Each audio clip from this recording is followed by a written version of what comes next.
Olá, meu nome é Cícero Ribeiro e hoje nós estamos aqui para propor uma reflexão, uma nova reflexão sobre um texto que nós entendemos ser bastante interessante. Vamos abordar um livro, algum texto que eu abordo em um dos meus livros, que é um livro chamado Contos de Fadas para Adultos. Seria importante, em princípio, nós trabalharmos essa questão do nome Contos de Fadas para Adultos, porque é comum que as pessoas, ao ouvirem essa pronúncia, associem esse mesmo filme, por exemplo, a outros filmes, como por exemplo, a outras expressões, como por exemplo, filmes adultos. E quando nós tentamos associar uma coisa a outra, nós vamos perceber que não tem nada a ver uma coisa com a outra.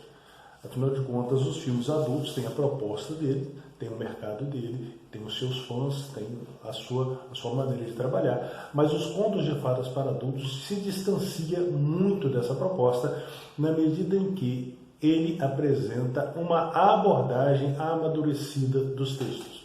Então, o que seria? Bom, eu no livro encaro os contos de fadas para além de uma história que era utilizada e é até hoje para fazer com que uma criança durma e um adulto descanse, né?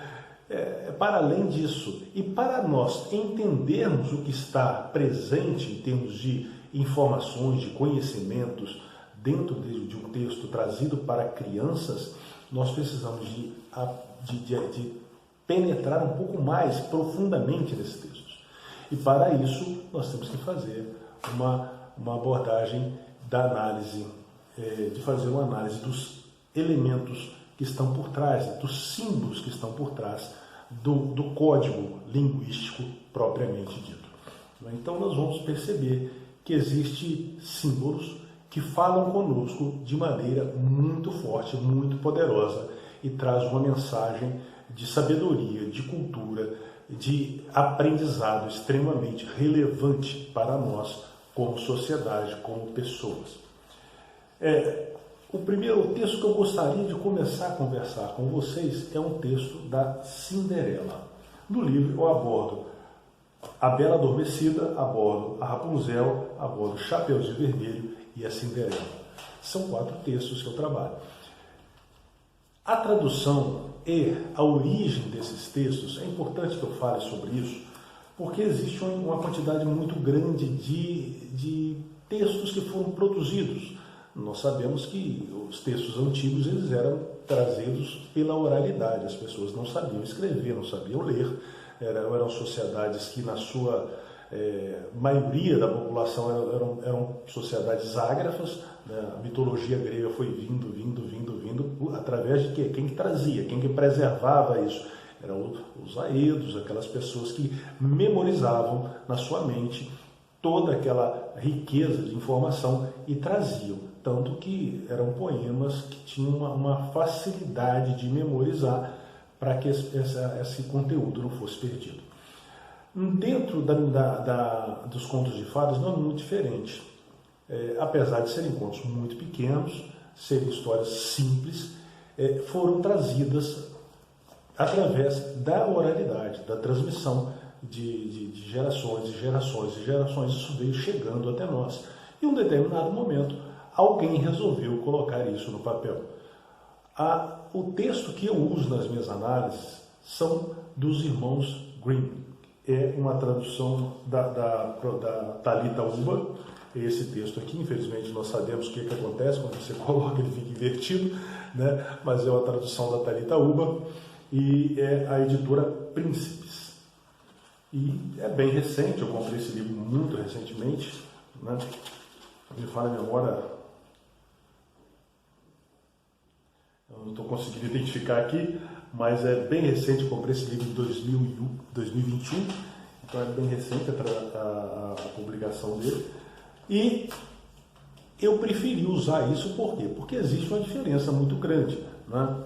Nós temos textos, por exemplo, o texto da Bela Adormecida, que os irmãos Grimm apresentam a presença de 13 fadas que fizeram toda aquela mudança lá da Bela Adormecida realmente adormecer, não é? Nós vemos que a Disney, por exemplo, apresenta apenas uma bruxa malvada. E os irmãos Grimm não tem bruxa malvada, tem 13 fadas, e uma dessas fadas não fica satisfeita porque ela foi preterida de participar de um evento lá comemorativo ao nascimento da jovem Bela Adormecida, e ela então lança esse feitiço, essa maldade em cima da menina para que ela durma 100 anos. Da mesma forma que nos irmãos Grimm existe algo interessante também na Bela Adormecida, porque a maldição duraria por 100 anos. E é justamente no dia que completa 100 anos que o príncipe vai acordar a Bela Adormecida. Então, se o príncipe não tivesse ido, não tivesse beijado a Bela Adormecida, ela acordaria do mesmo jeito, porque ele beija ela exatamente no dia em que completa 100 anos. Então, o texto permite uma inferência. Ou esse príncipe era muito inteligente, ele tinha informações privilegiadas para que ele chegasse justamente no último momento ali em que ela já iria acordar, né? Ou foi uma grande coincidência e esse príncipe ele deveria mudar o nome de Encantado para Príncipe Sortudo, né? Bom, é só para que você tenha uma ideia de por que nós escolhemos os irmãos Grimm, porque ele traz uma solidez maior e, embora nós não vamos privilegiar simplesmente a decodificação do signo linguístico, nós vamos para além disso, nós vamos penetrar nos símbolos desses textos. É importante nós termos uma confiança e uma solidez naquilo que nós vamos analisar, né? E para começar, não evitar de fazer um vídeo muito longo, eu gostaria de propor para vocês uma análise muito interessante da Cinderela. Está nesse livro, está na página 164, e é logo no princípiozinho do texto da Cinderela. O texto diz assim: a esposa de um homem muito rico adoeceu, e quando ela sentiu que o seu fim estava próximo, chamou sua única filha até seu leito de morte e disse: seja sempre uma boa menina, e eu olharei e cuidarei de você do céu. Eu quero chamar a atenção nossa, nessa análise, para essa última frase. A mãe da Cinderela diz o seguinte, segundo o texto dos irmãos Grimm, tradução da Thalita Uba: seja sempre uma boa menina, e eu a olharei e cuidarei de você do céu. O que eu quero chamar a atenção desse texto? É o advérbio sempre. Essa palavrinha, ela vai modificar o verbo, então ela só pode ser um advérbio. O autor poderia falar: seja uma boa menina, e eu olharei por você e cuidarei de você do céu. Ficaria ótimo. Seja uma boa menina. Mas quando ele coloca esse advérbio, ele coloca a palavrinha sempre, ele muda tudo. Seja sempre uma boa menina. Essa é a palavra da mãe no leito de morte. E se você observar, ela vai seguir esta palavra até o último dia, o último momento em que o texto é narrado. Em momento algum, ela abandona esse preceito trazido pela sua mãe no leito de morte. Seja sempre. Ser sempre é ser em qualquer circunstância, em qualquer momento, em qualquer condição. Não existe exceções. Seja em qualquer circunstância ou sempre uma boa menina. Quando nós vemos isso aqui presente nesse texto, não estamos nem falando de análise simbólica, análise textual propriamente dita, nós percebemos que o texto já começa apresentando uma ideia daquilo que seria o comportamento ético. É ser sempre ser uma boa pessoa, uma boa menina, um bom menino, um bom homem, uma boa mulher, um bom advogado, um bom médico, um bom dentista, um bom motorista, um bom colega de trabalho, um bom marido e por aí vamos. É ser sempre. A proposta é essa. No texto da Cinderela, nós vamos ver que existe um conflito de culturas familiares. Existe essa mulher que morre e deixa essa cultura familiar com a Cinderela, e existe uma outra cultura familiar que vem com a madrasta. É uma cultura totalmente diferente, porque a madrasta não é adepta do ser sempre uma boa menina, ou ser sempre uma boa pessoa. Ao contrário disso, ela é capaz de adotar qualquer tipo de atitude, inclusive o uso da violência, para atingir os seus objetivos. Entretanto, e vamos nos ater somente a esse pequeno fragmento do texto, a Cinderela jamais, em tempo algum, ela cede à tentação de, por sofrer todas as opressões que essa madrasta impõe a ela jamais cede à pressão de adotar algo que não seja ético, que não seja ser sempre uma boa menina. Isso é muito interessante para a gente, porque isso traz um diálogo lá com o texto da República de Platão. Né? Esse texto está aqui comigo, o livro, naturalmente, está em verso. Né? Eu fico às vezes incomodado com isso, mas vou fazer o quê? Não tem todas as estruturas que deveria ter para trazer aqui um trabalho mais profissional. Vamos na nossa simplicidade. E o texto que eu me refiro está no segundo livro, no segundo livro da República, o Anel de Giges. E o Anel de Giges é o quê? É a história de um pastor extremamente simples.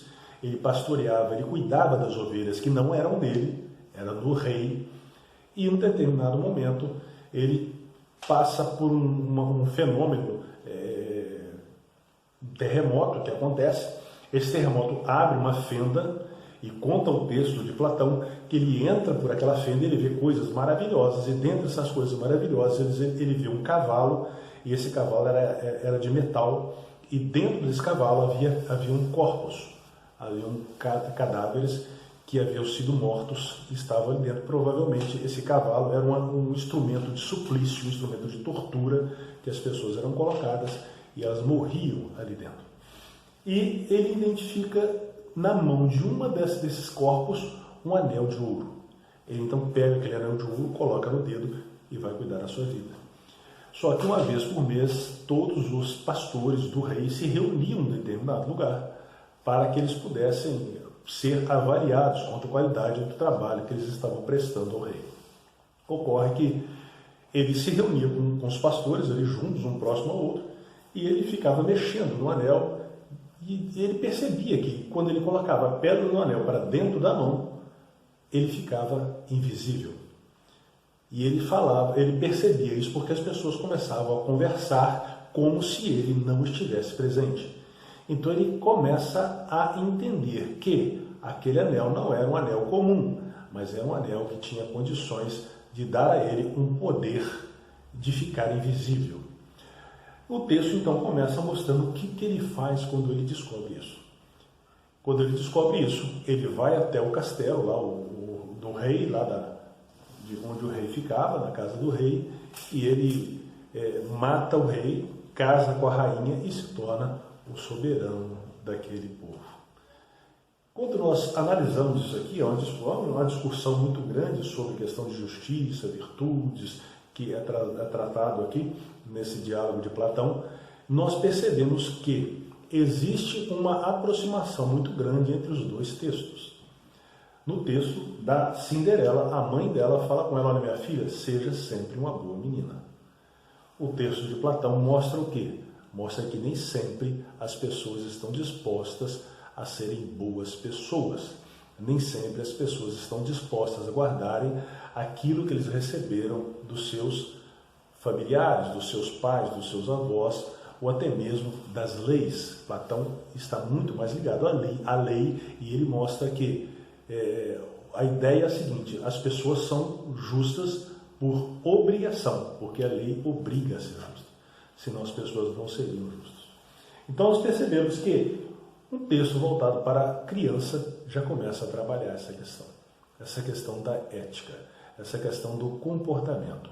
E isso para nós é muito importante, porque nós precisamos de trazer essa informação ao conhecimento, não apenas das crianças e dos adultos, né? De todos nós. Todos nós precisamos ter esse conhecimento, de refletir sobre isso. Será que nós estamos dispostos a ser sempre boas pessoas? Ou será que não existem limites? Será que não há alguma coisa que você, meu amigo, faça comigo e que me estimule a deixar de ser uma boa pessoa e eu passe a me tornar uma pessoa ruim, uma pessoa maldosa, uma pessoa capaz de atitudes desagradáveis, atitudes ruins com relação ao meu próximo? Nós precisamos de começar a pensar sobre isso para nós descobrirmos quem nós somos. Afinal de contas, o início da filosofia todo foi isso, né? Conheça-te a ti mesmo, saber quem eu sou. Eu preciso saber quem que eu sou. Será que eu sou essa menina que está disposta a passar por tudo e manter o seu comportamento ético intacto? Ou será que eu sou igual o Giges, esse pastor de ovelhas humilde, que quando ele tem uma oportunidade de agir desonestamente para subir na vida, ele age de maneira impiedosa para conseguir atingir os seus objetivos? Nós não estamos aqui condenando ninguém, estamos apenas propondo uma reflexão sobre o que de fato nós somos capazes de fazer. Ok? Na próxima vez vamos continuar a trabalhar a questão dos textos dos contos de fadas e vamos nos aprofundar um pouco mais. Até a próxima.